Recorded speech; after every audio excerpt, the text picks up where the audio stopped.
ये फिल्म यान मार्डनो के जीवन की सच्ची कहानी पर आधारित है। इस कहानी में यान एक ऐसा टीनेजर बच्चा जिसे रेसिंग गेम खेलने का बहुत शौक है, वही उसका पैशन है। वो हमेशा ग्रैंड टूरिज्मो गेम खेला करता है। आप लोगों की जानकारी के लिए मैं बता दूं, ग्रैंड टूरिज्मो एक ऐसा सटीक गेम है जिसको एकदम रियलिस्टिक बनाया गया है उसके क्रिएटर ने, जिनका नाम काजुनोरी यामागुची होता है। उन्होंने कई सालों की मेहनत के बाद दुनिया का ग्रेट रेसिंग सिमुलेटर बनाया है, जिस गेम में हर चीज को एकदम रियलिस्टिक तरीके से दिखाया गया है। उसमें कार के इंजन के साउंड से लेकर रेस ट्रैक के टर्न तक एकदम रियलिस्टिक है। तो जो यान होता है ना, वो घंटों इसी गेम को खेला करता है और उसकी लाइफ में एक ऐसा मोड़ आता है जब निसान कंपनी उसके गेमिंग स्किल को देखकर उसे मौका देती है रियल रेसिंग करने का, और वो किस तरह अपना गेमिंग करियर से लेकर अपना रेसिंग करियर बना पाता है, आओ देखते हैं। सो हर्षागे एक्सप्लेन ग्रैंड टूरिज्मो।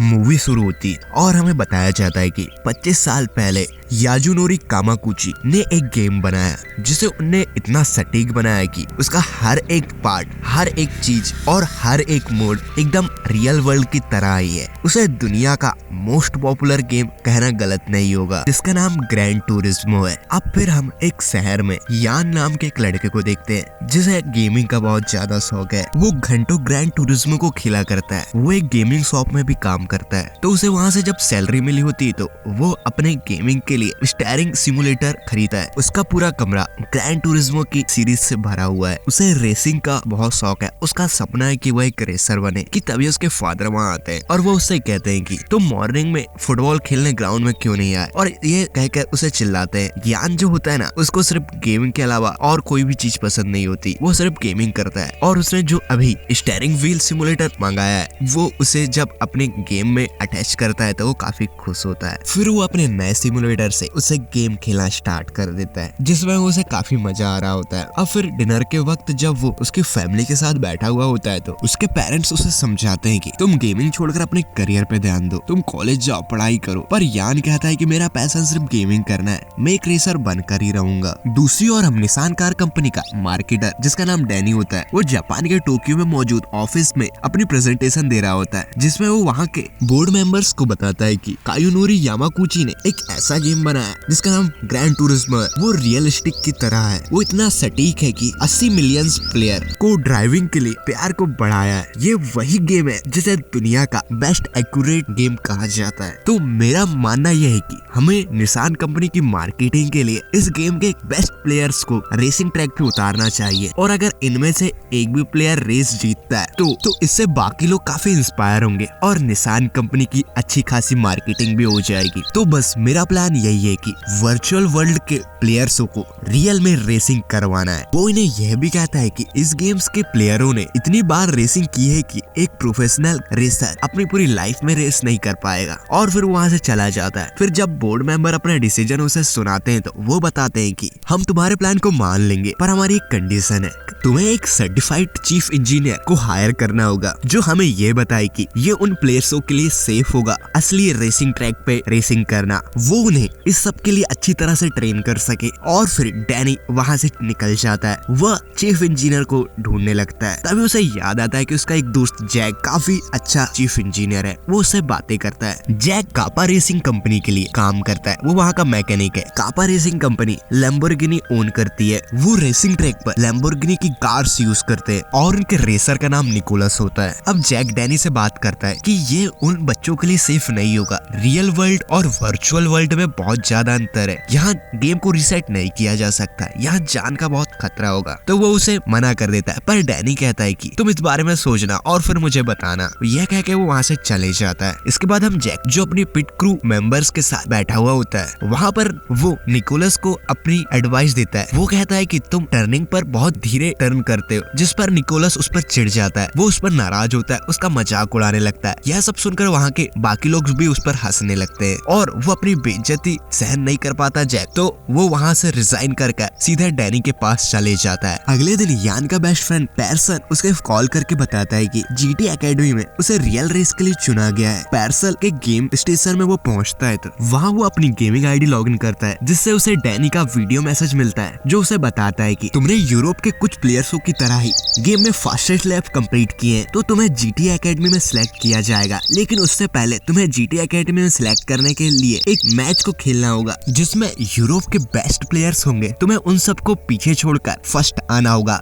इस मैच को क्वालिफाई करके तुम जीटी एकेडमी के लिए सिलेक्ट हो जाओगे। वहाँ तुम्हें सिलेक्टेड प्लेयर्सों को डिफीट करके जीतना होगा, तभी तुम्हें रियल रेस पर रेसिंग करने दी जाएगी और तुम्हें इंटरनेशनली निसान कंपनी को रिप्रेजेंट करना होगा रेसिंग ट्रैक पर रेस कर। और फिर हम रात में देखते हैं यान गेम खेल रहा होता है तो वो अपने गेमिंग के लिए एक ट्रैक बनाता है जिसमें वो जिस भी ट्रैक को अच्छे से जानता है वो उस पे रेसिंग लाइन को फॉलो नहीं करेगा, वो अपने अकॉर्डिंग कार्स को ओवरटेक करेगा। जब वो रात में बेड पे होता है तो तभी यान का छोटा भाई उसे पार्टी में चलने के लिए कहता है, पर वो उसे मना कर देता है। तो उसका भाई उसे बताता है कि वहाँ तुम्हारी क्रश एड्री भी आने वाली है। यह सुनकर वो फटाफट तेजी से अपने डैड की कार लेकर निकल जाते हैं और वो सभी पार्टी एंजॉय कर रहे होते हैं। यहाँ पर यान एड्री के साथ होता है। इसके बाद वो लोग वहाँ से वापस घर आ रहे होते हैं कि तभी उनके पीछे पुलिस लग जाती है क्योंकि वो ओवर स्पीडिंग और ड्रिंकिंग करके कार्स चला रहे होते हैं। यान का अगले दिन मैच होता है, वो उस मैच को मिस नहीं करना चाहता तो वो पुलिस वालों के हाथ नहीं लगना चाहता था। तो वो अपनी ड्राइविंग स्किल दिखाते हुए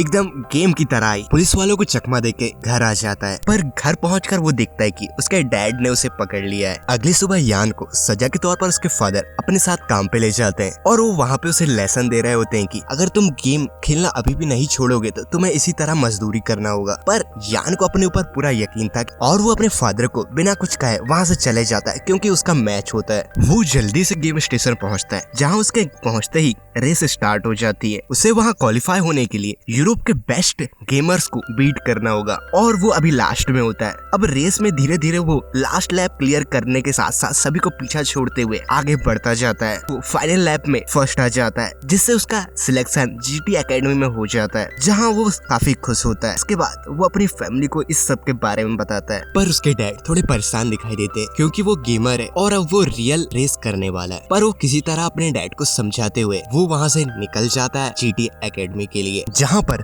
अलग अलग कंट्रीज से बेस्ट प्लेयर्स आए होते हैं इस रेस को जीतने के लिए। जहाँ जैक उन सभी को चीफ इंजीनियर के तौर पर ट्रेनिंग देगा और उन्हें वो बता भी देता है कि अगर अभी जिसको जाना है वो जा सकता है, अभी मौका है, फिर बाद में वो रेस छोड़कर वापस नहीं जाएंगे, इस पे जान का भी बहुत ज्यादा खतरा है। और उसके बाद इन लोगों की कड़ी ट्रेनिंग स्टार्ट हो जाती है। उनकी ट्रेनिंग गेम की ट्रेनिंग के मुकाबले बहुत ज्यादा हार्ड होती है। उनसे फिजिकली, मेंटली और फोकस की ट्रेनिंग कराई जाती है ताकि रेस के दौरान वो लोग डिस्ट्रैक्ट ना हो सके। जैक उन लोगों को ड्राइविंग भी करना सिखाता है जिसमें उन लोगों को काफी ज्यादा टफ ट्रेनिंग कराई जाती है। जैक इन सभी को बताता है इस रेस में 10 प्लेयरों में से किन्हीं 5 प्लेयर्स को चुना जाएगा और उन 5 में से सिर्फ एक को चुना जाएगा जो निसान कार कंपनी के लिए रेस करेगा, मतलब कि उनका रेसर बनेगा। इसके बाद जैक बाकी सभी लोगों को एक एक करके ड्राइविंग टेस्टिंग लेता है और अब बारी यान की होती है। वो सभी की स्किल चेक करता है। यान ड्राइविंग के दौरान जब वो एक कार को ओवरटेक करने की कोशिश करता है तभी वो बैरियर से टकरा जाता है जिस पर जैक उसे चिल्लाता है कि तुम्हें ब्रेक लगाने चाहिए थे, पर यान उन्हें बोलता है कि ब्रेक लग ही नहीं रहा है, ब्रेक फिसल रहे हैं और इस वजह से जैक उसे प्लेयर्सों की लिस्ट में सबसे लास्ट में रखता है। इसके चलते यान जैक को समझाने की बहुत कोशिश करता है कि उस कार की ब्रेक खराब थे, पर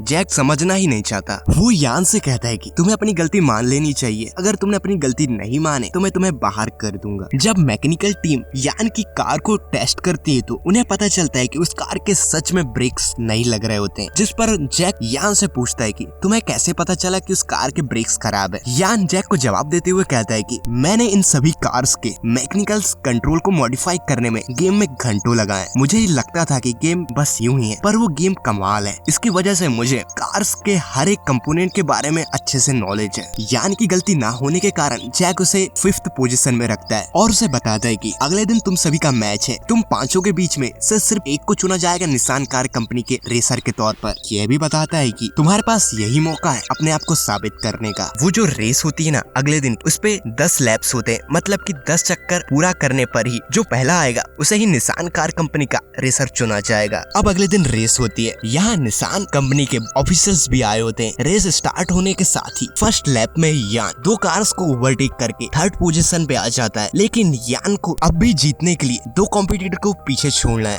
वो अभी भी 7th लैप खत्म होने के बाद भी 3rd पोजीशन में ही होता है। उसे 2nd पोजीशन में आने के लिए एंटीनो को ओवरटेक करना होगा। यान उसे काफी आसानी से ओवरटेक कर देता है। अब सिर्फ उसके सामने मैटी बचा है। यान को इस कंपटीशन में जीतने के लिए अब सिर्फ मैटी को ही पीछे छोड़ना है। फाइनल लैप स्टार्ट हो जाती है। उस लैप में यान और मैटी के बीच काफी टफ कंपटीशन चल रहा होता है। लास्ट लैप खत्म होने के पहले ही यान मैटी के पैरेलल आ जाता है और दोनों ही फिनिशिंग लाइन को साथ में क्रॉस करते हैं, जिससे ये पता नहीं चलता है कि फर्स्ट पोजीशन में कौन था। जब जैक रेस को रिवाइंड करके स्लो मोशन में देखता है तो उसे पता चलता है कि यान मैटी से कुछ सेंटीमीटर आगे था और वो अनाउंस कर देता है कि यान इज द विनर। वो सुन के यान काफी खुश होता है और वो अपनी फैमिली को भी बताता है। अब इसके बाद ये लोग ऑस्ट्रेलिया के लिए निकल जाते हैं, जिसमें यान, जैक और डैनी होते हैं। यान को निसान कंपनी को साइन करने से पहले FIA लाइसेंस पाना होगा, जिसके लिए उसके पास 7 चांस है, मतलब कि उसकी 7 बार रेस होगी और उन रेसों में से किसी एक रेस में उसे कम से कम 4th पोजीशन लानी होगी FIA लाइसेंस लेने के लिए। जैक यान को बताता है कि वो अभी भी इस रेस के लिए पूरी तरह से तैयार नहीं है। फिर जैक के सोने के बाद डैनी यान को बताता है कि जैक अपने समय का बेहतरीन रेसर था। वो अमेरिकन का बहुत फेमस रेसर माना जाता था, पर किसी अनजान कारण की वजह से उसने रेसिंग छोड़ दी, जिसके बाद वो ऑस्ट्रेलिया पहुंच जाते हैं, जहां रेस का पहला दिन होता है। यान अपने आप को काम रखने के लिए, मतलब शांत रखने के लिए म्यूजिक सुनता है। वो रेस से पहले हमेशा म्यूजिक सुना करता है। तभी पीछे से जैक आता है और उसे कहता है कि मुझे तुम पर पूरा भरोसा है, तुम इस रेस को इजीली जीत जाओगे। रेस स्टार्ट हो जाती है। जैक उसे गाइड करता है। वो उसे बताता है कि इस रेस में तुम्हारे लेवल के सिर्फ 2 ही कॉम्पिटिटर है, जिसमें होता है कापा टीम का निकोलस और ऑडी टीम का सुलियन, जिनमें से तुम्हें उन दोनों को कम्पीट करके आगे निकलना है। रेस के फर्स्ट लैप पर यान 27 प्लेयरों के बीच 8th पोजीशन में होता है कि तभी उसके सामने फरारी से धुआं निकलने लगता है, जिसकी वजह से यान थोड़ा डिस्ट्रैक्ट हो जाता है, जिस पर जैक उससे कहता है कि रेसिंग ट्रैक पर कार का एक्सप्लोड होना आम बात है, तुम अपनी रेस पर ध्यान दो। लैप 20 में यान कार का फ्यूल फिल कराने के लिए पिट रूम मेंबर्स के पास आता है। वो उसका मजाक उड़ाते हैं क्योंकि यान अभी नया, वो बच्चा था इस चीज में, पर जैक ने उसे पहले ही समझा दिया था वहाँ तुम्हारी कोई रिस्पेक्ट नहीं करेगा। वो थोड़ा पीछे हो जाता है, वो 13 प्लेस पे हो जाता है, पर वो 13 प्लेस से सबको ओवरटेक करते हुए 5th पोजीशन में आ जाता है। अब सिर्फ उसे अपना गोल अचीव करने के लिए एक ही कार को ओवरटेक करना था, जिसके बाद उसे FIA लाइसेंस मिल जाएगा। लास्ट लैप कंप्लीट होने से पहले ही वो निकोलस को ओवरटेक कर देता है और वो 4th पोजीशन में आ जाता है, पर निकोलस उसे पीछे से ठोक देता है, जिसकी वजह से उसका कंट्रोल बिगड़ जाता है, जिसकी वजह से वो इस रेस को नहीं जीत पाता। पर वो किसी तरह इस रेस को कंप्लीट करके 27th पोजीशन पे आ जाता है। रेस के बाद जैक यान को अच्छा परफॉर्मेंस देने के लिए उसे शाबाशी देता है और कहता है कि उसके पास अभी भी 6 मौके हैं, जिसमें से वो किसी में भी 4th पोजीशन लाकर आराम से FIA लाइसेंस ले जा सकता है। उसके बाद यान की race Germany, Turkey, Italy, Spain में होने वाली रेसेस में भी वो अपना 4th पोजीशन अचीव नहीं कर पाता। एक रेस में तो उसका एक्सीडेंट भी हो जाता है, जिसके कारण वो रेस पूरी नहीं कर पाता और हार जाता है। अब अगली और लास्ट रेस दुबई में होती है और वो उसका सपना पूरा करने का एक लास्ट चांस है। हम देखते हैं निकोलस को, जो अपने इंटरव्यू में यान का मजाक उड़ाते हुए कहता है कि उसे रेस छोड़कर बाहर चले जाना चाहिए। रेस स्टार्ट होती है। निकोलस यान को हराने के लिए फिर से ठोकता है, जिसकी वजह से उसका साइड मिरर टूट जाता है, जिस पर जैक उससे कहता है कि तुम्हें सिर्फ अपनी रेस पे ध्यान देना है, तुम्हें 4th पोजीशन किसी भी तरह लेके ही आनी है। पर फिर भी जब यान आगे बढ़ने की कोशिश करता है तो तभी साइड से सुलिन आकर यान को निकोलस और खुद के बीच में दबाने लगता है। अब यान का फोकस अपने गोल पर होता है। वो अपनी ड्राइविंग स्किल का यूज करके दोनों के बीच से आसानी से निकल जाता है और 4th पोजीशन में आ जाता है। यान अब 4th प्लेस में था। निकोलस यान को ओवरटेक करने में इतना पागल हो चुका होता है कि वो अपना एक्सीडेंट करा लेता है दूसरी कार के साथ। फाइनल लैब में जब यान सुलिन के साथ रेस कर रहा होता है तो उनके बीच काफी टफ कंपटीशन चलता है, पर यान अपने गोल के प्रति डेडिकेटेड और फुल्ली फोकस्ड था। वो इस रेस में 4th प्लेस हासिल कर इस रेस को जीत जाता है और FIA लाइसेंस अचीव कर लेता है। सभी काफी खुश होते हैं और यान अपने जीत का सेलिब्रेशन कर रहे होते हैं। यान जैक को अपने रेसिंग के समय की बातें बता रहा होता है। तब यान जैक से पूछता है कि तुम्हारा फेवरेट रेसिंग ट्रैक कौन सा है, जिस पर जैक उसे बताता है कि ल्यूमॉन मेरा सबसे फेवरेट रेसिंग ट्रैक है, जिसमें जीतो और अमर हो जाओ, तुम्हें दुनिया सालों साल याद रखेगी। और वहाँ जाकर रेसर एक अलग ही ऊर्जा पर दिखाई देते हैं। अब जैक के कहने पर यान अपनी क्रश ऑड्री को भी जापान बुला लेता है, निसान कार कंपनी के रेसर के तौर पर साइन करते हुए उसे देखने के लिए। अब यान निसान कार कंपनी को साइन करता है। वहाँ पे ग्रैंड टूरिज्मो का क्रिएटर भी आया होता है, वो उसे काफी शाबाशी देता है। यान साइन करके अपना सपना पूरा कर लेता है। अब वो एड्री के साथ जापान के टोक्यो शहर को पूरा घूमता है और इसके कुछ समय बाद यान अपनी नेक्स्ट रेस के लिए जर्मनी निकल जाता है। वो वहाँ पे जैक को एक गिफ्ट देता है और वो उसे कहता है कि तुम इसे रेस के बाद ही खोलना। हमेशा की तरह यान रेस से पहले अपना फेवरेट म्यूजिक सुनता है और अब रेस स्टार्ट हो जाती है। उसकी फैमिली भी उसकी रेस को घर पे देख रही थी। अब वो रेसिंग ट्रैक पर काफी अच्छा परफॉर्म कर रहा होता है। वो 6th लैप में 5th पोजीशन से 2nd पोजीशन में आ जाता है। अब वो 1st पोजीशन में आना चाहता है, और वो फर्स्ट वाले को ओवरटेक करने के लिए जब आगे बढ़ता है तो आगे पर उसका अचानक से एक्सीडेंट हो जाता है, जिसकी वजह से वो रेसिंग ट्रैक से बाहर हो जाता है। और इसके बाद जब यान की आंख खुलती है तो वहाँ पर डैनी और जैक थे, वो उसे शांत कराते हैं। यान उनसे पूछता है कि मेरे वजह से किसी की जान तो नहीं गई, जिस पर जैक यान से कहता है कि तुम्हारी कोई गलती नहीं थी, वो तो सिर्फ एक हादसा था। यान के एक्सीडेंट के दौरान एक व्यक्ति की जान चली जाती है, जिस वजह से यान बहुत दुखी होता है। डैनी उसे समझाता है कि वो रेसिंग ट्रैक था, वहाँ पे कार तिनके की तरह उड़ती है, उसमें तुम्हारी कोई गलती नहीं थी। जिस जगह में तुम्हारा एक्सीडेंट हुआ उसे एरियल फील्ड कहते हैं, क्योंकि वहाँ ऊंचाई और हवा ज्यादा होती है, जिसकी वजह से सारी कार्स वहाँ हवा में उड़ती है और उसी कारण से तुम्हारा एक्सीडेंट हो गया। तुम खुद को शांत रखो, ये सब डैनी कहता है। पर यान उनको बाहर जाने का कह के काफी परेशान होता है। इसके बाद निसान कार कंपनी से डैनी उसी आदमी की फैमिली से बात करता है जिसकी एक्सीडेंट में मृत्यु हो गई थी। वो उनसे माफी मांगता है और उन्हें कंसल्टेशन देता है और अब रेसिंग कमेटी इस एक्सीडेंट की जांच करेगी। दूसरी ओर जैक जब यान का दिया हुआ गिफ्ट ओपन करता है तो उसमें एक म्यूजिक प्लेयर होता है। अब इसके बाद अब यान नॉर्मल हो चुका था, तो जैक उसे वही जगह लेके जाता है जहाँ पर यान का एक्सीडेंट हुआ था और वहाँ पर जैक उसे अपनी कहानी बताता है कि मैंने किस तरह अपना रेसिंग करियर को छोड़ा। जब मैं लिमोन में रेस कर रहा था तो मेरा भी इसी तरह एक भयानक एक्सीडेंट हो गया था, जिसकी वजह से मैंने रेसिंग करियर से हार मान ली। पर अगर मैं हार नहीं मानता तो मैं इससे बहुत बड़ा कुछ कर सकता था। और वो यान को समझाता है कि रेसर के करियर में इस तरह की चुनौतियां आना आम बात है और उसे कहता है कि तुम कार के स्टीयरिंग को संभालो और इस रेस को पूरी करो। जैक चाहता है कि वो फिर से अपने गोल को पूरा करे। अब जो रेस उसने कंप्लीट नहीं की थी वो उस रेस को धीरे धीरे कार चला के पूरी करता है ताकि उसका कॉन्फिडेंस बिल्ड हो सके। उस दिन की शाम को एक होटल में यान, डैनी और जैक मिलते हैं। इनके लिए दो खबरें होती हैं। डैनी बताता है कि वे अच्छी खबर ये होती है कि रेसिंग कमीशन की इन्वेस्टिगेशन में यान की कोई गलती नहीं पाई गई है और बुरी खबर ये है कि कापा टीम के रेसर निकोलस ने एक ट्वीट किया जिसपे उसने यान के FIA लाइसेंस को रद्द करने की मांग की है और इस सब के चलते उन्हें एक कैंपेन चलाया है जिसमें और भी रेसर जुड़े हैं और इन्होंने निसान कंपनी पर केस कर दिया है। डैनी कहता है कि हमें इस मुसीबत से बाहर निकलने के लिए लिमोन की 24 आवर्स रेस में पार्टिसिपेट करना होगा और उस रेस पे अपनी अच्छी पोजीशन लाके उस रेस को जीतना होगा और निसान रेसर को एक अच्छी टीम साबित करना होगा। इस रेस में हर टीम के पास अपने 3 रेसर होते हैं जो 24 आवर्स उस कार को चलाते हैं। जैक यान को बताता है कि लेमोन की रेस कोई नॉर्मल ट्रैक नहीं है, क्योंकि वहाँ पर कार्स और उनके रेसर की मेंटल और फिजिकल हेल्थ चेक करती है और उस ट्रैक पर कार कंपनी की कार्स के उनके इंजन की कड़ी परीक्षा होती है। साथ ही डैनी यान को बताता है कि तुमने जिस तरह GT एकेडमी में 2 रेसर को हराया था जिनका नाम मैटी और एंटोनियो था, वो भी इस रेस में पार्टिसिपेट करेंगे, मतलब कि तुम तीनों मिलकर इस रेस को कंप्लीट करोगे। अब डैनी मैटी और एंटोनियो को भी फ्रांस बुला लेता है। डैनी इन तीनों को अपनी रेसिंग कार दिखाता है। वो चमकती हुई हल्की और एकदम फास्ट कार थी। उसी कार से ये लोग लिमोन में रेस करेंगे। अब कुछ समय बाद 24 आवर वाली रेस लिमोन ट्रैक पे जो होने वाली थी वो दिन भी आ जाता है, जिसको देखने वहाँ लाखों दर्शक आए थे। इधर यान अपने रेस के लिए तैयार हो रहा होता है कि तभी वहाँ यान के डैड उससे मिलने आते हैं। यान इन सबसे काफी खुश होता है, वो उन्हें गले लगा लेता है। जैक आता है और वो यान को कहता है कि ये रेस दिन में 3 बजे स्टार्ट होगी और अगले दिन ये 3 ही बजे खत्म होगी। हम हर 3 घंटे में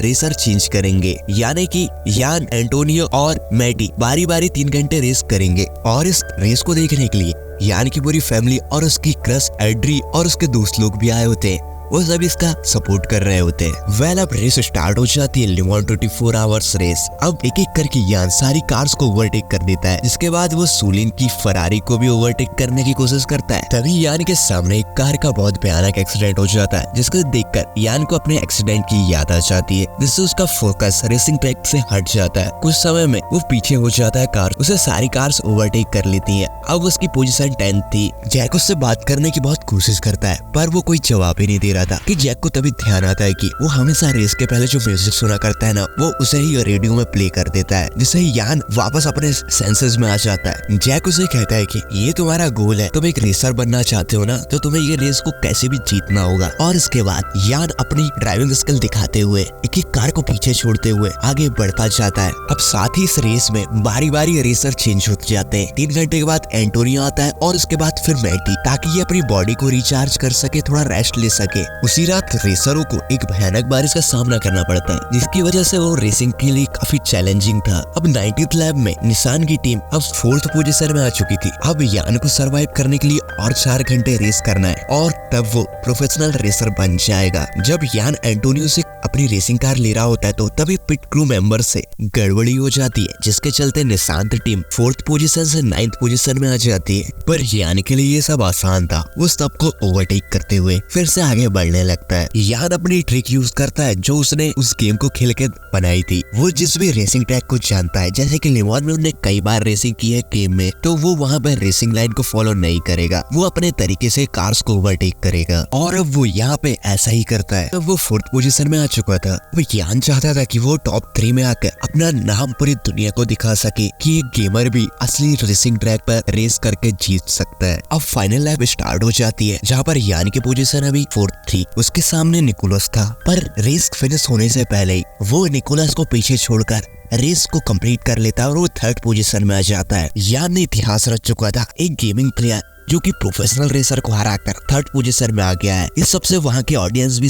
काफी खुश होती है। और इस मूवी के लास्ट सीन में हमें यान की फोटो दिखाई जाती है। यही रियल यान है। यान ने अपने रेसिंग करियर में और भी ऐसी बहुत सी रेसेस जीती और उन्होंने अपना करियर जारी रखा। तो कुछ इस तरह थी यान के जीवन की सच्ची कहानी। उम्मीद करता हूँ आप लोगों को मेरा एक्सप्लेनेशन पसंद आया होगा, और अगर थोड़ा भी पसंद आया तो दोस्तों लाइक और सब्सक्राइब कर लो यार। अब मिलते हैं नेक्स्ट वीडियो में, जब तक के लिए बाय बाय।